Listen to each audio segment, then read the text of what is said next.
Welcome back to the morning show here on Arise News. Our next guest is a Nigerian businessman, economist, writer, and a politician. He is the founder and CEO of Global Analytics Consulting Limited, an international consulting firm with its headquarters in Abuja, Nigeria. As a political reformer, he founded the Abundant Nigerian Renewal Party, and he's the national chairman of the party. He has authored various columns in newspapers and has written 4 books. Here to discuss the economy and his presidential bid in the 2019 general election is Tope Fasua. Good morning, sir. Morning. Welcome to the morning show. Hi, Tope. Good to see you. Uncle Ruben. Nice to see you. Yeah. You have such an impressive... Nowhere near Dr. Ruben here, you know. Okay. But again, I've written 6 books, not 4. You've written 6 books? Grace, yes. All Well, right. let's start with this presidential ambition. Okay. Why do you want to be president of Nigeria? Thank you very much. Because of the urgency of now, because at 47, I'm going to be 47 in a few days, realize that we can't just keep waiting and expecting that someone is going to do the work or do it right. Also because we've given a lot of people the opportunity to do it. And you know what they say about that work that nobody does. Everybody can do the work. Someone thinks somebody else is going to do the work. Never gets done. So, and I think that my generation, what we can bring to the table, and what I'm bringing to the table is something like, you know, fact and figures-based kind of leadership, a sense of urgency, a lot of myth-busting, you know, like thinking about that doesn't exist and asking why not, you know. And also, of course, a kind of systems kind of thinking, as well as attention to details, which we haven't seen, you know. My generation were connected, we're somewhere in between. We're connected with the Generation Z. Maybe I think that's where you belong, you know. And also, we also are connected with our history. And I think this is the time for us to step up.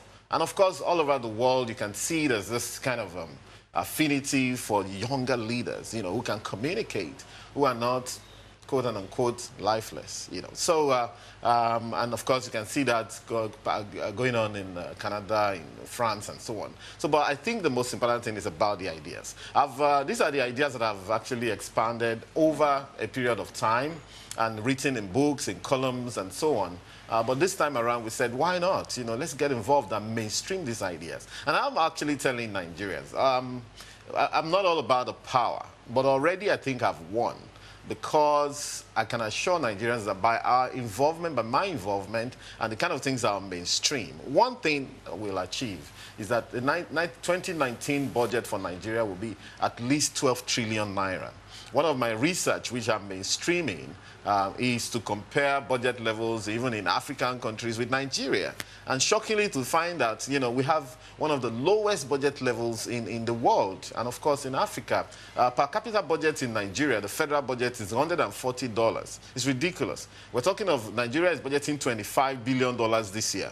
The budget for the city of Johannesburg alone, Johannesburg, you know, in South Africa, the budget for that city, which has less than 1 million population, is about $6 billion this year alone. Budget for the whole of South Africa itself, the federal budget for South Africa is $155 billion, and Nigeria is budgeting $25 billion. So if we keep on repeating that to let people know, we're going to force a conversation and get our people to start thinking that no matter who gets there in 2019, Nigeria must change positively going forward. Let me try to begin to unbundle some of the things you have said.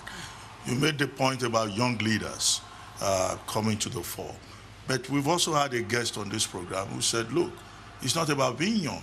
Most of the people who have been in charge of Nigeria have been young people. When they started. And that people can be young and they have no good ideas. Absolutely. And they are incompetent. Absolutely. But, you know, you kept stressing young leaders, as in France, as in Canada. No, it's just one of the things. It's just one of them. And it does matter because, again, it's actually the age of people's ideas that matter, you know. However, you know, there's this, if we go back to O-level mathematics, we draw a Venn diagram, and you can see somewhere in the nexus that if someone is maybe a bit young, is likely, you know, going to be active and passionate. It is said, one of the sayings I like to repeat the most, that passion is the sin of youth, pride is the sin of middle age, And prejudice is the sin of old age.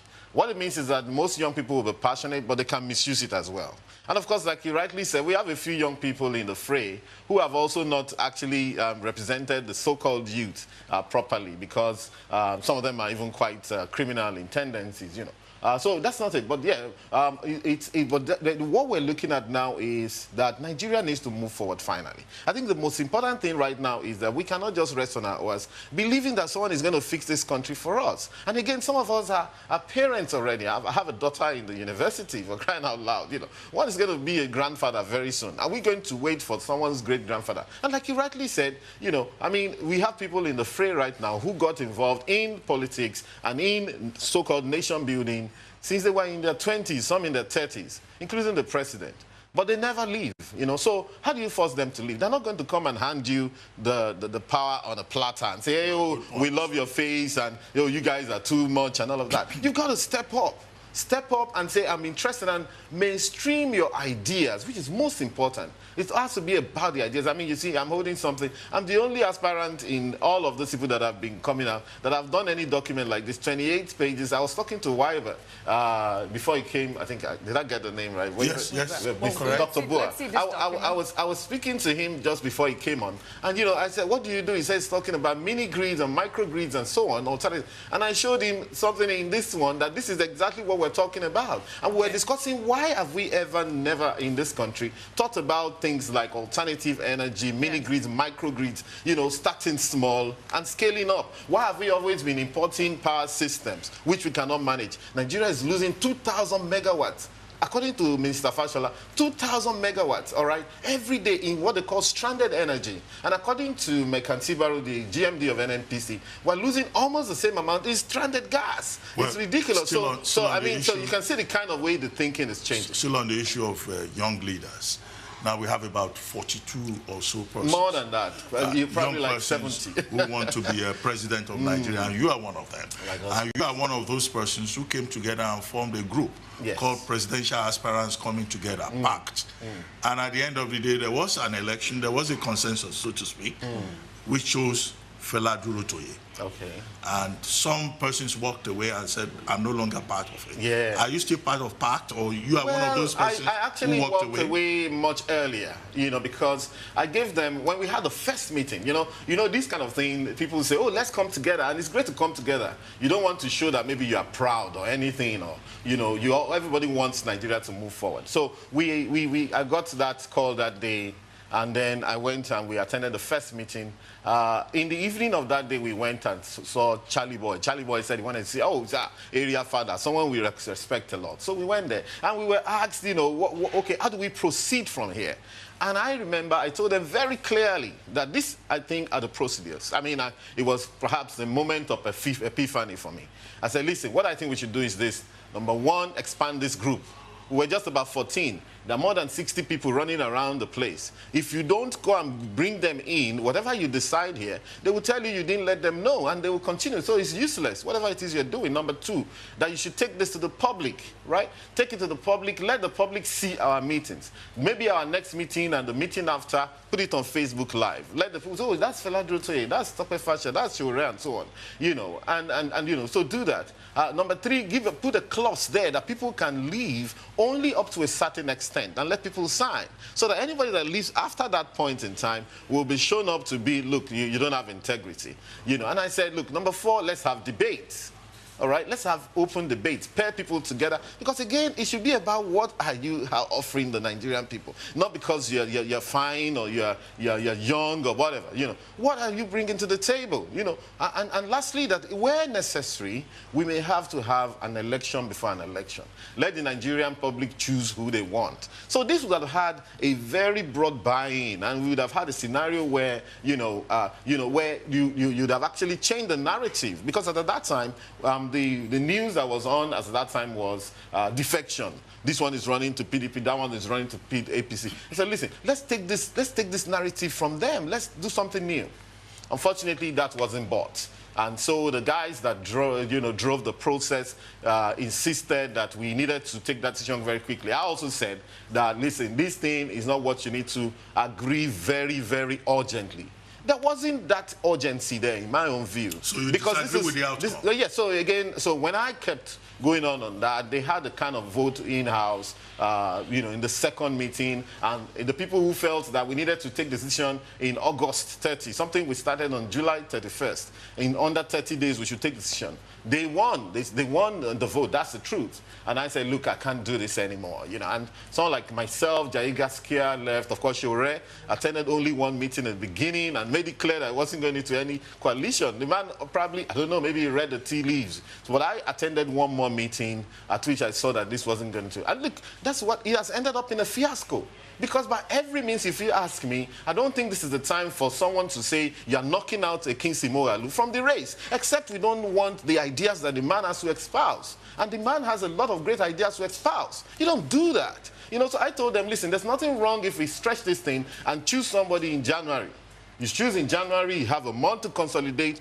Everybody say, listen, let's rally around this guy in January. This is not, I'm sorry to say, this is not Big Brother. This is not Project Fame. This is not some entertainment show. How can you go and make a decision without even letting Nigerians know what these guys have to offer? Again, let me tell you, almost none of them have this kind of document. No, we'll still come back to that document. Almost none of them. Tope, you are the founder of the Abundant Nigeria Renewal Party. Absolutely. You are the chairman. You are the chairman of the party.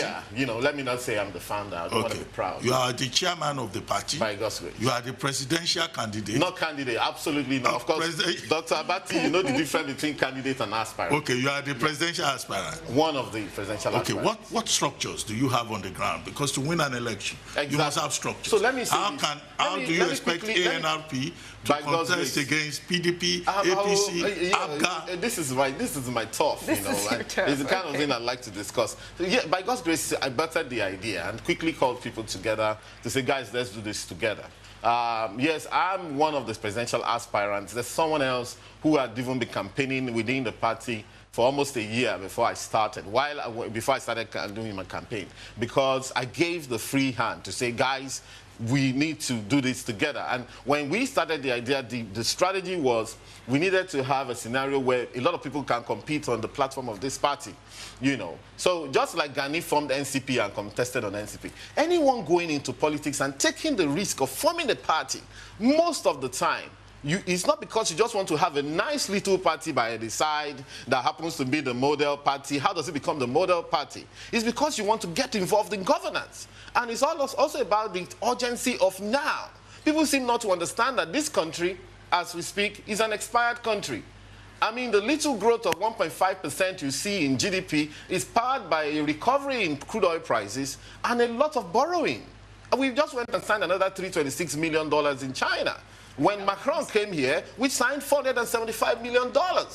These guys are borrowing like never. How can we have taken the debt of this country, total debt, from 9 trillion when Jonathan left to 22, 23 trillion within 3-4 years?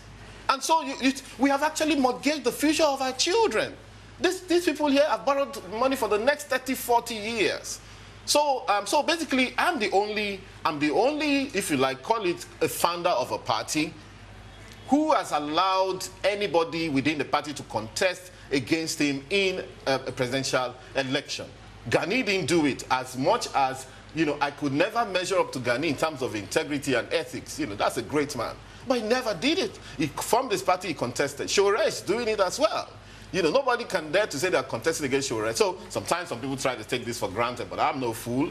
But again, all I wanted is, listen, I want people to contest against, let's contest against each other, but on the basis of ideas. So how do we intend to get the structure right? 2 things. Number one, you see, it took us 1 year to register this party. Some people have got it a bit easier, but they never gave us a chance. Including some of the people in INEC, never gave us a chance. We said, look at these young people. When we started in 2016, most Nigerian youth were not thinking of politics. They weren't. So in that way, I was a pioneer.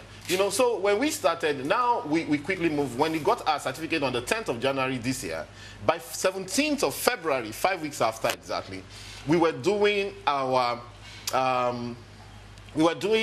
national convention at Eagle Square in Abuja. We had about 4,000 people there. Apart from APC and PDP, it's only ANRP that has held this convention to date in Eagle Square. We felt this is Eagle Square, it is a Nigerian square. You can see that they blocked Kwakwanso declaring from there. But for us, they gave us a full, it was maybe because almost, they think you don't pose a threat. which is great, sometimes, until we begin to become significant, you can see the momentum we're gaining now. So what we do, our national convention, putting all our national ESCO, fully in place. And a month after that, we started our state ESCO. As I'm talking to you now, we have our state ESCO. We've done our state congresses in 32 states around the country.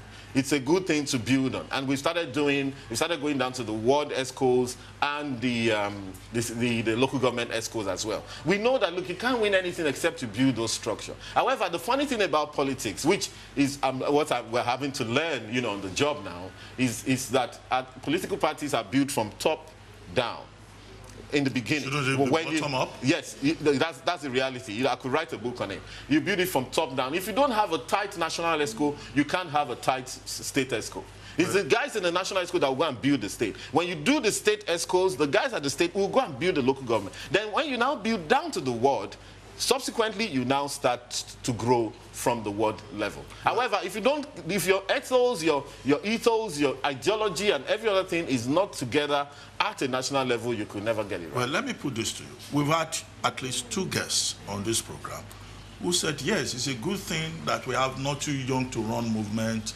We have a lot of young people. I thought the number was 42. You say it's over 70 now. So every young man, every young lady saying they want to be president. Absolutely. Yeah, one of those guests told us that, look, these young people, they should go and start at the level of the local government. The person doesn't know it's House of Assembly, House of Reps, and then you grow. But, the first thing you want to do is to be president of Nigeria. Absolutely, because the problem with Nigeria now, you're a researcher, you're one of the most intelligent writers in the world, not even Nigeria. Thank you. So, you need to follow Dr. Abati, fantastic man. Though we have differences with him once in a while, anyway, but not today. Anyway, so to a large extent, the problem with Nigeria is not at the local level. We're talking of vision in here. I mean, Viber Boa was here just now, yes. And Dr. Abati asked him a question. He said, so what do you think went wrong? Even though he didn't answer that question. So what do you think went wrong that we couldn't... Look, like, for example, take our educational sector and our power sector. Until the day our educational sector is what will fix our power sector. People like Boa will come, they will bring their own ideas and startups and so on. But until the day that Nigerian government or Nigerian leaders know that you have to go to the universities and the polytechnic and incentivize the electronic and electric engineering department with even sometimes small amounts, $100,000, which is 30 million naira or thereabout. We do a lot of magic there, all right? And you say, listen, go to the nearest village to you and power that village one bulb at a time. 1948, we formed University of Ibadan. 70 years today exactly. Nigeria cannot manufacture a bulb.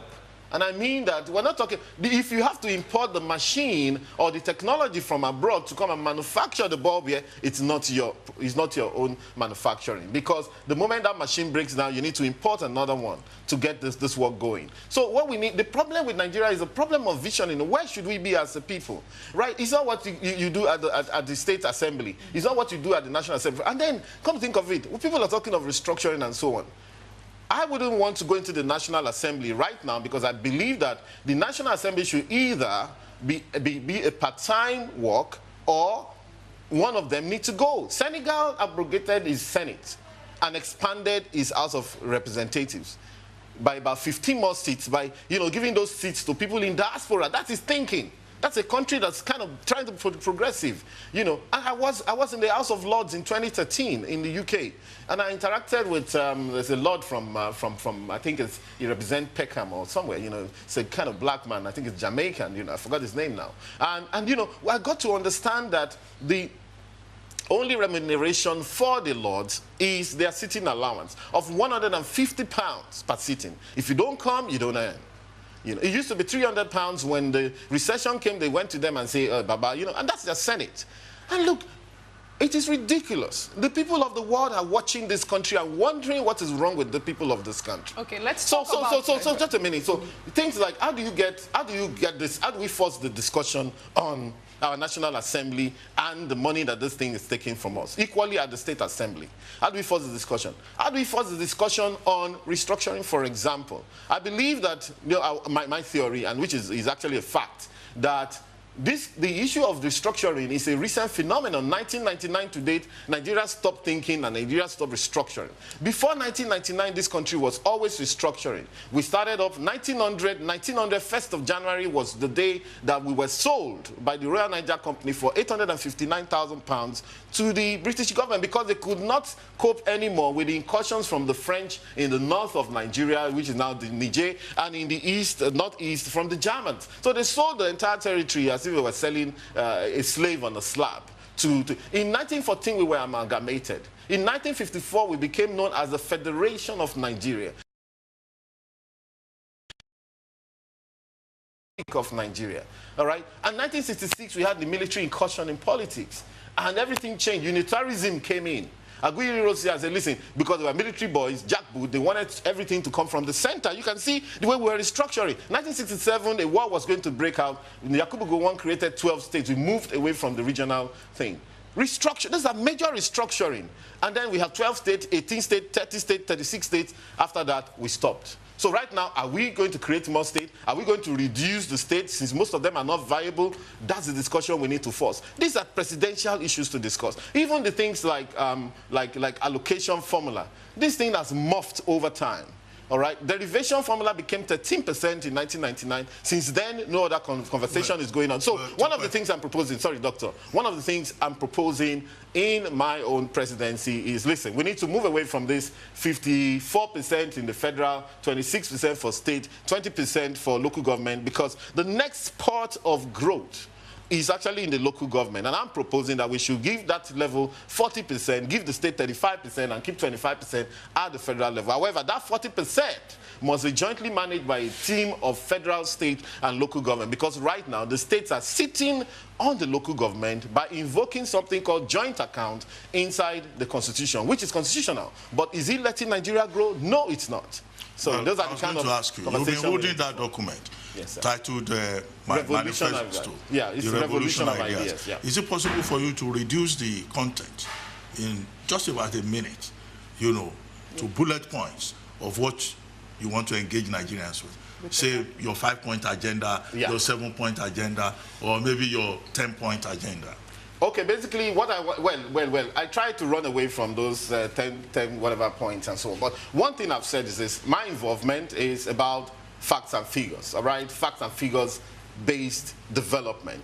We have the data, we have the big data and all of that. It's about the urgency of now. It's about busting the myths. I said that Nigeria should be growing at 15% to 20%, right? 15 to 20% is what we should calibrate in our growth. Someone say, oh, I've met many economists like me. How do you do who that? says it's not possible? With a monocultural economy? Absolutely. Then you talk about diversification. Monoculture, because we're focused on the crude oil. And we have absolutely no input in actually that crude oil. You know, I mean, I don't know if you have time to go into that. We have no input. We can't manufacture a drill bit. So what you need to do is to make the economy interact with each other, and I'll get to that point, sir. There's something I call the Fetch initiative. So we're talking about busting the myth, 15% growth. Because, you know, if we have inflation at 11% presently, down from almost 20%, we have interest rates in the banks at around 25 to 30%, and then we're growing at 1.5%. When our population is growing at 3%, we're in trouble, serious trouble. So you see, the price of double-digit inflation and double-digit interest rate should be double-digit growth. You see, underdevelopment is an opportunity for growth. That's what we don't understand. Just as education is not meant to be a victim, but a solution provider. So education is meant to be fixing electricity, meant to be fixing infrastructure, meant to be fixing agriculture.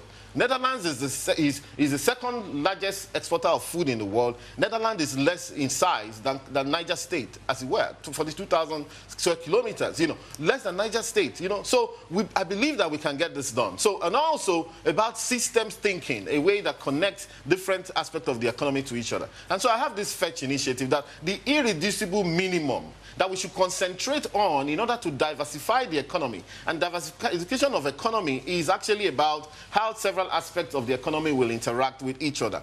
Is number one, we should prioritize feeding ourselves by bringing science into agriculture. There's no reason why the government should not be investing in greenhouses for our local farmers. People are talking vertical farming now. Go to Netherlands and other places. People plant on the ground, they plant in media, they plant on the roof.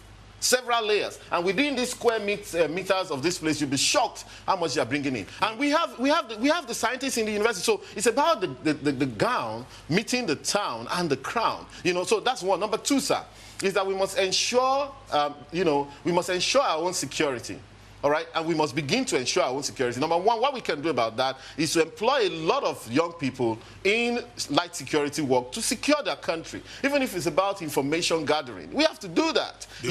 Before I continue, I've only done two out of the fetch. No, all right, I'll come back to that. We don't have more time. Oh. Now, you are from the Southwest, I guess. Yes, sir. Now, do you see the possibility of somebody from the Southwest emerging as president in 2019, when there seems to be a consensus that if there is anybody going to replace President Buhari, the person must come from somewhere in the north? I don't know about given that. Nigerian geopolitics. First of all, I'll speak very quickly now so I can cover what I need to cover. So the first thing is that the so-called consensus is a PDP-APC affair. In fact, it's a PDP affair. And, they have all their north here, south there. In fact, sometimes they don't even ask themselves, what is this person bringing to the table? And I think that, look, our young party and the young people like me, we can't be boxed into a corner with the kind of arrangement that some of these people have made. In the past, whether you're from southwest, southeast, south, wherever, or not anywhere, if you have the best idea, the people of this country, the young people of this country should be voting for you based on your ideas. Members of the APC have been saying there's no alternative to President Buhari. Another way of saying there is no vacancy in Aso Villa in 2019. And yet you are so enthusiastic and passionate. You see, it's not the members of the APC that will determine. It's the people of Nigeria. So again, it depends on... I mean, if I ask the people in your studio here, they probably will vote for me before they vote for Buhari. You're already campaigning here. Yeah, well, okay, we're not campaigning. I can't allow that yet. So you see, the point is this. Look, let Buhari do his thing, right? But you see, I say again, I have won because some of these ideas that I'm driving must win and are winning. Number three, I've talked about ensuring our own security. That means we must go back and start building some capacity in that area. Nigeria gave $500 million to Donald Trump, who ended up saying that the president was lifeless. In that same trip, he collected $500 million from us for Tucano aircraft that will be delivered in 2020, when we're not sure that they're going to be relevant to our problems. Number three is that we must tidy up after ourselves. There's tremendous amount of opportunities in the environmental sector in this country, whether you're talking of recycling, but more importantly in terms of rewiring us. Dr. Abati, Nigeria is living a shameful life right now. 70-80 million of our people defecate outside, live in conditions that are not even worthy of human existence. And the world is judging us on that. And the world is right to judge us on that. You don't tell them to come here and go to Banana Island. I mean, it's not their business, your Banana Island, and now you are showing how much money people have. Very quickly, our textile sector needs to be fixed as well, whether we like it or not. That was the biggest challenge that Mahatma Gandhi had in India. And lastly, we must house ourselves. And by that, I'm proposing a kind of rural renewal, beyond urban renewal. Since 1960, this country has never had any plans whatsoever for those people who live in the villages in terms of their housing. And I think that they are Nigerians as well, and we need to do something about it. I'm sure we can use the whole day. Thank you very much. Thank you very much. I like your energy, your passion, your enthusiasm. And you have so much to say. We've not even talked about the economics of Nigeria. Absolutely. So, yeah. We think about 15-20% growth is what we should be doing in this. And we should be prioritizing taking 70 million people out of poverty. If we can do that, this economy will blow. We can double the GDP of this country in 3 years. Now is the time to think about what does not exist and ask why not. Thank you very much. Thank you very much for this. Great pleasure having you on the morning show. That's all from Tope Fasua. Up next, one of the foremost event organizers here in Lagos, Ezekiel Adamu, will be joining us to discuss the event's economy in Nigeria. But before then, we'll take a short break on the morning show. Don't go away.